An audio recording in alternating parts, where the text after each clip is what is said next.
How's it going everyone? Welcome to Coming Up. My name is Lewis, also known as Grinder, and this show is all about taking a look at future content that's on its way, including things such as leaks and rumours. If you enjoyed this episode, please don't forget to hit that thumbs up button and also comment down below.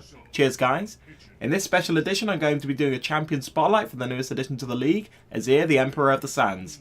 Please remember, as this is the PBE, nothing is final and is subject to change. For much more details such as ability statistics, be sure to check out turretdive.net, the link will be in the description. Let's get into this and I hope you will enjoy. Azir is a ranged AP mage with decent scaling on all of his abilities, using his soldiers to do his bidding, giving him extra range and mobility.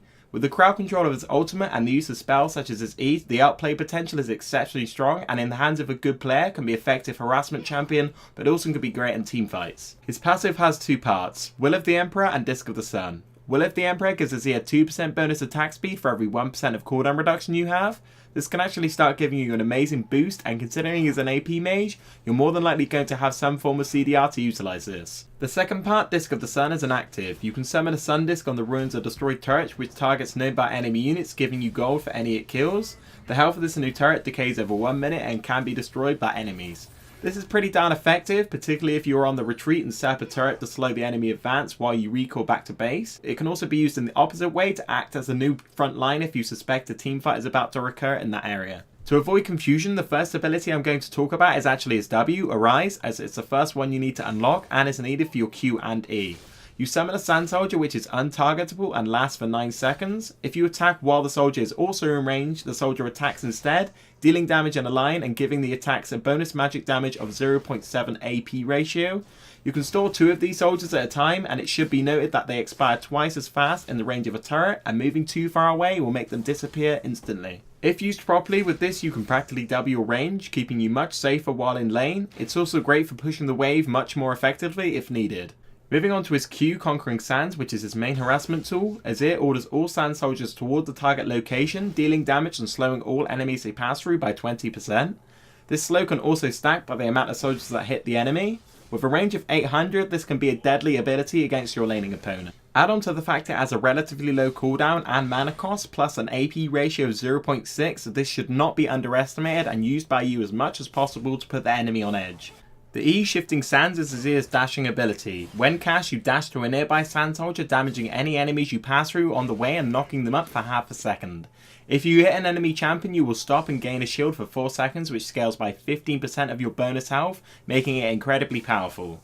This ability can be used one of 2 ways, either by engaging on an enemy champion to finish them off with the bonus of the shield, or to escape a sticky situation. With a fairly big cooldown of over 20 before level 3, this should not be overused aggressively in case you need to use it to save your life due to a gank or similar situation. Last but most definitely not least is Ultimate Emperor's Divide. Cast as a skill shot is sensible for phalanx of soldiers that knock back and damage enemy opponents quite heavily. Once the soldiers finish their charge, they stand as a wall for 5 to 7 seconds depending on level, blocking movement by enemy champions past them, including dashes such as Graves' Quick Draw. When allies pass through the wall, they gain a 20% movement speed buff, which makes this ability amazing for either a fast retreat or a rapid engage for a team fight.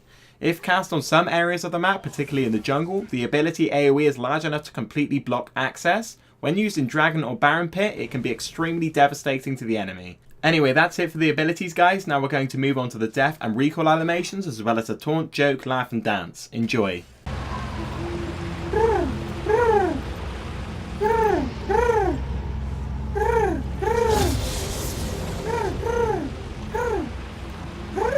For emperors, it's all about how you carry yourself.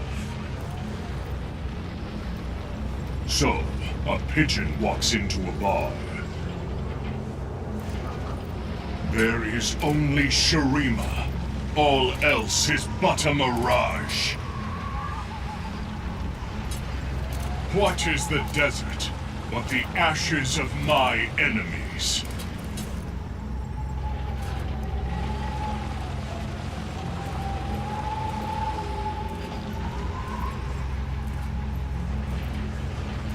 Ha ha ha ha!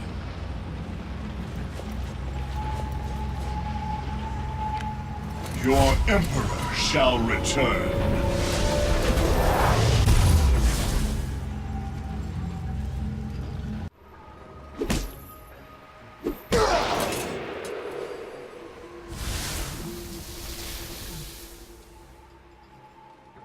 Looks like that's it for this episode, guys. If you enjoyed, don't forget to give the video a thumbs up and let me know down in the comments what you think about the new champion. Personally, I think Azir is a very, very interesting champion. Some of his abilities, especially his ultimate, are pretty damn awesome. You can check out the description for links to my channel as well as Turret Dive, but for now, that's it. Have a great day and see you on the next episode.